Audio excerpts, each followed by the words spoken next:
بسم الله الرحمن الرحيم. الحمد لله رب العالمين والعاقبة للمتقين والصلاة والسلام على شمس الهداية واليقين. أما بعد، فأعوذ بالله من الشيطان الرجيم. بسم الله الرحمن الرحيم. يا أيها الرسل كلوا من الطيبات واعملوا صالحا إني بما تعملون عليم. وقال الله تعالى في مقام آخر: يا أيها الذين آمنوا كلوا من طيبات ما رزقناكم واشكروا لله إن كنتم إياه تعبدون. عن عبد الله بن مسعود رضي الله تعالى عنه أن رسول الله صلى الله عليه وسلم قال: طلب كسب الحلال فريضة بعد الفريضة، أو كما قال عليه الصلاة والسلام. عن المستورد رضي الله عنه حدثه أن رسول الله صلى الله عليه وسلم من أكل برجل مسلم أكلة فإن الله يطعمه مثلها من جهنم، أو كما قال عليه الصلاة والسلام. محترم عزیزوں اور بزرگوں، آج کا یہ مبارک موقع اور بہت ہی متبرک محفل اور بہت ہی پر رونق مجلس ہے، اور میرے لیے ان قرآن و حدیث کے ماہرین اور اسلامی تعلیمات پر گہری نظر رکھنے والے جید علماء اور علوم شرعیہ اسلامیہ پر دسترس رکھنے والے رجال کار حضرات کی موجودگی، اور اسی طریقے سے بہت سارے یہاں اکابر ذی استعداد صلاحیت مند علماء صلاحاء مجلہ اور مزکہ شخصیات تشریف فرما ہیں. ان اکابرین کی موجودگی میں میرے لیے بڑی سعادت کی بات ہے اور میرے لیے بڑا شرف ہے کہ میں ان حضرات کی صحبت میں بیٹھا ہوں اور ان کے سامنے کچھ کہنے کا موقع ملا. اور آپ حضرات کے لیے بھی بڑی خوش نصیبی کی بات ہے کہ آپ ان علماء کے نام پر یہاں تشریف لائے اور آپ نے ان علماء سے وارثین انبیاء سے آ کر ایک محبت کا ثبوت دیا. تو سب کے لیے بڑی کامیابی ہے، بڑی خوش نصیبی ہے. ایک شیخ رومی فرماتے ہیں شعر کے اندر: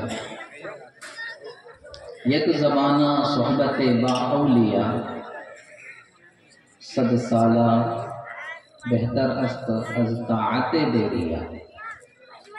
کہ تھوڑی دیر اللہ والوں کی صحبت میں بیٹھ جانا یہ 100 سالہ بیریا عبادت سے بہتر ہے. تو ہمارے لیے اتنا سنہرا یہ موقع ہے کہ ہم علماء کی اکابرین کی صحبت میں بیٹھے ہیں. اللہ ہم سب کے لیے اس بیٹھنے کو مغفرت کا اور بخشش کا ذریعہ بنائے. آمین. حاضرین مجلس، میں نے قرآن کریم کی آیات پڑھی ہیں اور احادیث بھی پیش کی ہیں. قرآن کریم کی ان آیات کے اندر اللہ رب العزت نے رسولوں کو خاص طور پر یہ حکم دیا ہے